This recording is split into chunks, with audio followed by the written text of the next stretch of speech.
I'm delighted to welcome you to this event.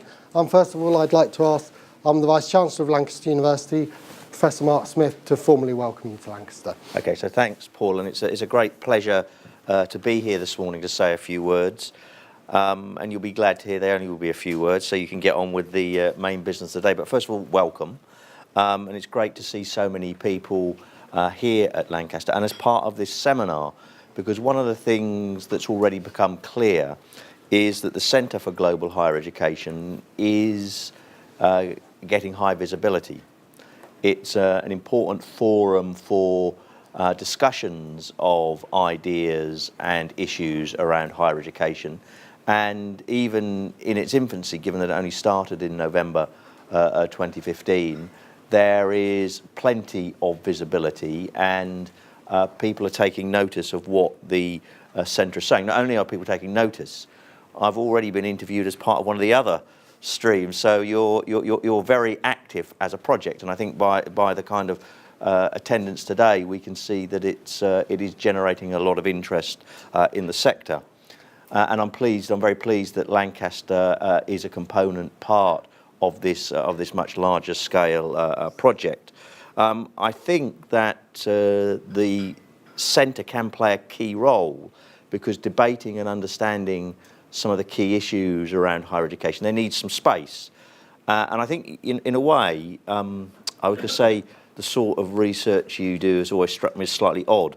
I don't mean that in any pejorative sense, but I mean it in the sense that, of course, you study the actual business and sector you actually are part of, where most of us, we actually research things that are completely removed from the day-to-day business, really. So I think, you know, it's in a way you're looking at a living experiment. You've got it all around you, but from a university point of view, a university management point of view, having bodies that kind of step out of the kind of day-to-day hurly-burly of getting things done and being able to offer, I wouldn't say a detached, but I would say a reasoned and objective assessment of issues around the higher education sector is important. And I certainly have read some of the articles that have come out, and I think, you know, you and other policy fora that talk about issues in higher education are very important for managers within higher education to be able to get different perspectives and understand how different people are thinking about things. So I think the work that you're doing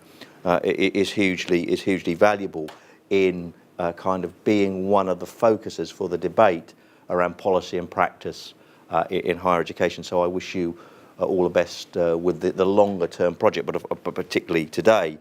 Now, it's interesting that you've broken the project up into effectively 3 work streams, as it were: local, national and global, because in a way you've encapsulated in that some of the, not the conundrums, but some of the pressures that we're wrestling with as a university all the time, in the sense of Lancaster, its character, the type of university we are, is very much of the place in which we're situated. So we've very much got local characteristics that make Lancaster the university it is. However, we absolutely see ourselves as a global institution. In fact, our vision, one of our catchlines in our vision, is to be globally significant.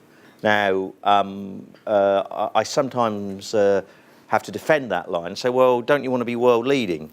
The problem is there are so many world leading statements in university mission statements that I thought it was a little bit trite, because there can only be a very small number that are world leading, and to be globally significant, providing you have strong aspirations as to what that means, I think is a worthy ambition.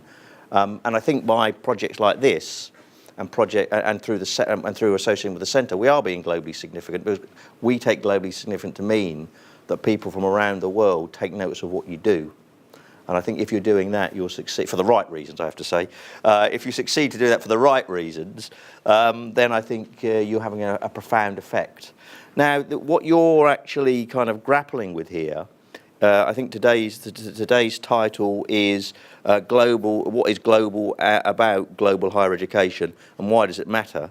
It's interesting you've got the why does it matter bit on the end of it, actually, so it'd be interesting to see what you conclude at the end of it. But I think it actually does matter in a way. But the interesting thing is there's so many dimensions in which universities are global. So to put it in its crudest terms, the university here would be in a much sadder state, both intellectually and financially, if it was not global in its recruitment of both staff and students. The fact that that we do recruit and aim to recruit the best staff and students from throughout the world, I think means that Lancaster then is a better academic environment in all senses of the word.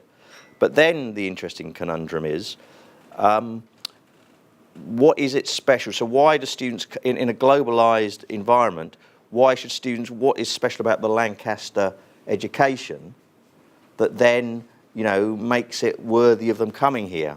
Because if the whole of the HE sector across the globe was completely homogenised, you might as well stay at home, basically. So I think that's an interesting conundrum to actually kind of wrestle with, and I guess that's one of the things that you're going to try and come out to, not going to say a conclusion at the end of today, but it'll be interesting to know where you end up. I think the other challenge for universities is how do they balance off the particular take of the education they provide to their students to make it of the particular place, recognising that those students have then got to go out and work, most of them have got to go out and work in a global environment.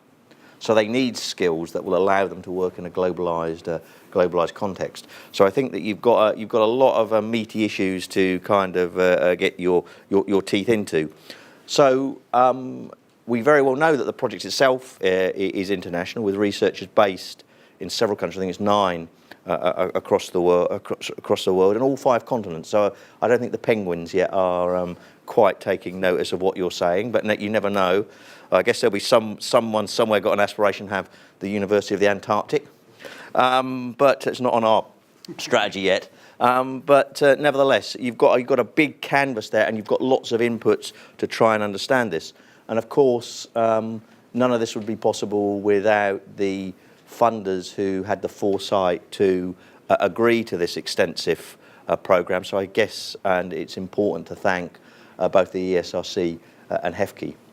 So I think I've taken up enough of your time. I do wish you all the best. I've had a look through the set of talks. I can see you've got a whole range of very high quality speakers, and you've got some very thought-provoking topics, and look forward to seeing what conclusions you reach. So best of luck with the rest of the day, and thanks for coming to Lancaster. Thank you.